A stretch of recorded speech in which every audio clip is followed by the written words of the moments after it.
Hello दोस्तों, welcome back my channel. आ चुका है और एक नॉलेजेबल वीडियो के ऊपर रिएक्शन लेकर। जैसे कि दोस्तों आप लोगों को पता होगा कि पाकिस्तान और हमारे बीच में जो 4 दिन का वॉर हुआ था, तो उस वॉर के अंदर पाकिस्तान का जो बैलिस्टिक मिसाइल है शाहीन, जिसको इंडिया ने मार के गिराया था। तो दोस्तों इस मिसाइल से पूरा डिटेल्स वीडियो होने वाला है एंड तक देखना, बहुत ही इन्फॉर्मेटिव और नॉलेजेबल होने वाला है। अच्छा लगे तो लाइक शेयर और चैनल को सब्सक्राइब जरूर कर लेना। आप लोग को ओरिजिनल वीडियो का लिंक मिल जाएगा description. So let's start this video. आप देख रहे हैं alpha defence. Alpha defence Hindi में आपका स्वागत है। आज के इस वीडियो में हम लोग बात करने वाले हैं भारतीय थल सेना के एक वीडियो के बारे में जो उनकी तरफ से कल रिलीज किया गया था। अभी आप अपनी स्क्रीन के ऊपर इसी वीडियो को देख रहे हैं और इस वीडियो में अभी एक बहुत ही इंटरेस्टिंग क्लेम किया गया है। अगर पॉज वीडियो को आप ध्यान से देखेंगे तो यहाँ पर आपको शाहीन मिसाइल सिस्टम दिखाई दे रही होगी और वीडियो के हिसाब से पाकिस्तान की तरफ से शाहीन मिसाइल सिस्टम का प्रयोग किया गया था। अगर एनालिसिस के लिए हम लोग मान लेते हैं कि इंडियन आर्मी की तरफ से ये जो वीडियो रिलीज किया गया है इसमें सभी फैक्ट्स सही हैं, तो भारत और पाकिस्तान के बीच में पहली बार एक बैलिस्टिक मिसाइल सिस्टम का प्रयोग हुआ था और उसको भारत की तरफ से सक्सेसफुली न्यूट्रलाइज किया गया। यहाँ पर हम लोग जिस बैलिस्टिक मिसाइल सिस्टम की बात कर रहे हैं इसका नाम है शाहीन 1 और शाहीन 1 बेसिकली 700 किलोमीटर रेंज वाली मिसाइल सिस्टम है जो प्योर बैलिस्टिक ट्रेजेक्ट्री को फॉलो करती है। अब अगर हम लोग चीजों को प्लॉट करने की कोशिश करें तो पाकिस्तान की तरफ से मोस्ट लाइकली नूर खान से यह मिसाइल सिस्टम लॉन्च की गई थी और नेचुरल है कि अगर इंटरसेप्शन एक्सो एटमॉस्फेरिक हुआ है तो हम लोगों को इसकी डेब्री देखने नहीं मिलेगी। आइए चीजों को फर्दर सिंप्लीफाई करते हैं। एक प्योर बैलिस्टिक मिसाइल सिस्टम की फ्लाइट के दौरान 3 फेजेस होते हैं। पहला फेज बूस्ट फेज कहलाता है, जब ये मिसाइल सिस्टम एटमॉस्फेयर के बाहर निकल जाती है। एटमॉस्फेयर के बाहर निकल जाने के बाद में ये मिसाइल सिस्टम अपने टारगेट के ऊपर खुद को लेकर आती है और इस फेज को मिड कोर्स कहते हैं। मिड कोर्स में अपने लोकेशन को करेक्ट करने के बाद में ये मिसाइल सिस्टम ग्रेविटी के प्रभाव में नीचे आना शुरू करती है और इस फेज को टर्मिनल फेज कहा जाता है। इस फेज के दौरान इसकी स्पीड सबसे ज्यादा होती है और जब आप बैलिस्टिक मिसाइल शील्ड की बात करते हैं तो आमतौर पर बैलिस्टिक मिसाइल शील्ड प्रोग्राम में 2 तरीके के इंटरसेप्टर्स होते हैं। एक इंटरसेप्टर जो एटमॉस्फेयर के बाहर इस तरीके के थ्रेट्स को न्यूट्रलाइज करती है जिसको एक्सो एटमॉस्फेरिक इंटरसेप्शन कहते हैं, और दूसरा इस तरीके के थ्रेट्स को टर्मिनल फेज में इंटरसेप्ट करती है जिसको एंडो एटमॉस्फेरिक इंटरसेप्शन कहते हैं। भारत के बैलिस्टिक मिसाइल शील्ड प्रोग्राम के पहले फेज में पृथ्वी डिफेंस व्हीकल का प्रयोग करते हुए हम लोग मिड कोर्स में इंटरसेप्शन करने में सक्षम है जिसको एक्सो एटमॉस्फेरिक इंटरसेप्शन कहा जाता है। वहीं पर अगर AAD-1 मिसाइल सिस्टम की बात करें तो ये टर्मिनल फेज में आ रही बैलिस्टिक मिसाइल सिस्टम्स को इंटरसेप्ट करने में सक्षम है। जैसा कि कल के वीडियो में हम लोगों ने एक्सप्लेन किया था कि भारत का ballistic missile shield programme phase 1 already deployed है, यानी कि ये ऑपरेशनल है।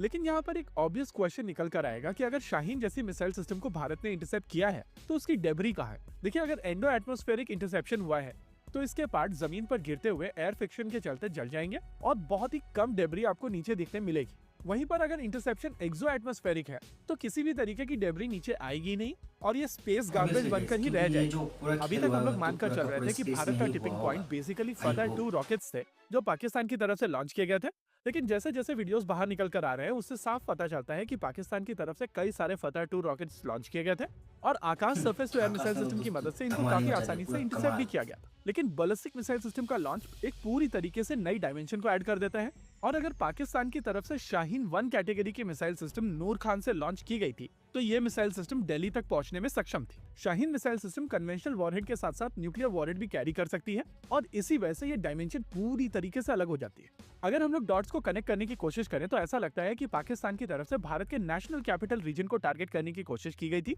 और उसके रेस्पॉन्स में भारत की तरफ से पाकिस्तान के 10 बेसिस को डिस्ट्रॉय किया था। इंटरेस्टिंग चीज ये है कि सैटेलाइट फोटोग्राफ्स को अगर आप ध्यान से ऑब्जर्व करेंगे तो आपको समझ में आएगा कि नूर खान के ऊपर 2 टेल डिस्ट्रॉय किए गए हैं और नेचुरल है कि ये टेल कुछ भी हो सकते हैं। ये मिसाइल सिस्टम्स हो सकती हैं, कमांड एंड कंट्रोल सिस्टम्स हो सकते हैं या फिर दूसरे एड्स भी हो सकते हैं जिनकी मदद से पाकिस्तान ने भारत के ऊपर ये अटैक किया था।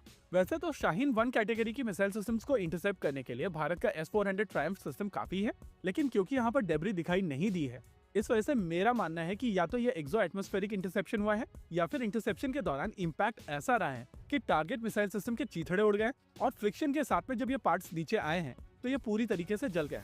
ओवरऑल अगर ये इंडियन आर्मी का वीडियो सही है तो भारत का बैलिस्टिक मिसाइल शील्ड प्रोग्राम अब बैटल प्रूवन। तो दोस्तों वीडियो तो यहीं पे खत्म, ये था पूरा मामला। दोस्तों वैसे भी भाई के वीडियो में भाई बहुत ही डिटेल से एक एक चीज को बताते हैं। इस बात को मैं भी मानता हूँ कि हाँ, हमें कोई भी अवशेष नहीं मिला है शाहीन का, मगर इसका मतलब ये नहीं कि भाई ये झूठा बात है, हमारा जो आर्मी है वो झूठ बोल रहा है। क्योंकि इस बार ना हमारा आर्मी ने हर एक अटैक का प्रूफ दिया है। क्योंकि आप लोगों को पता होगा सर्जिकल स्ट्राइक या फिर बालाकोट में जो हुआ था तब सिर्फ पाकिस्तान ने ही नहीं, हमारे देश के अंदर बहुत सारे गद्दार है, उन्होंने भी प्रूफ मांगा था हमारी सेना से। तो इस बार हमारी सेना ने जो भी किया ना हर एक का प्रूफ दिया है। और कल जो हमारे सेना ने साइन को लेकर मतलब साइन मिसाइल को लेकर जो वीडियो लॉन्च किया है ना, इससे बड़ा प्रूफ और क्या ही चाहिए। हमारे सेना ने तो ऐसा नहीं किया कि पाकिस्तान ने जिस तरीके से राफेल का जो AI वीडियो बनाकर सोशल मीडिया में फैलाने की कोशिश किया था कि देखो हमने इंडिया का राफेल गिरा दिया, रफाल गिरा दिया। हमने दिया है सॉलिड प्रूफ, जो कि पाकिस्तान अभी तक कोई भी एक भी प्रूफ दे नहीं सका। अब ये बात भी सही है कि उसका कोई भी अवशेष हमें मिला नहीं। अब नहीं मिलने का कारण ये भी तो हो सकता है कि उसको जो स्पेस में जो डिस्ट्रॉय कर दिया गया। वैसे भी आप लोग को पता होगा कि जो बैलिस्टिक मिसाइल है उसका जो वो पहले स्पेस में जाता है, उसके बाद बहुत ही स्पीड में अपने टारगेट की तरफ वो छूटता जाता है, मतलब उसके तरफ जाता रहता है, ठीक है।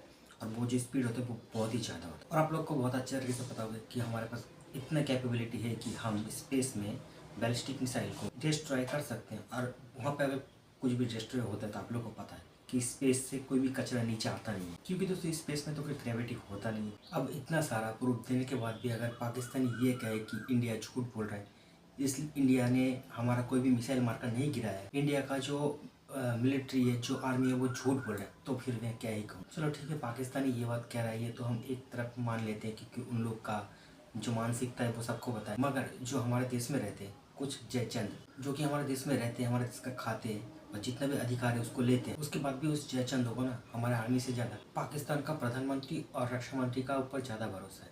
उन्होंने कहा था ना कि हमने इंडिया का 5 असला गिरा दिया, मतलब राफाल गिरा दिया, जिसका कोई भी सबूत अभी तक वो दे नहीं सका। और मैं ये सोचता हूँ कि यार वो जयचंद जो हमारे देश में रहते हैं उन लोग को मिलता कहाँ से ये सोच कि फ्रांस में भी कहा है कि हाँ पाकिस्तान ने हमारा जो फाइटर जेट है उसको मार कर गिराया। सच बताओ दोस्तों, ऐसा कुछ तो अभी तक मेरे नज़रों के सामने तो आया नहीं है और मैंने देखा भी नहीं है।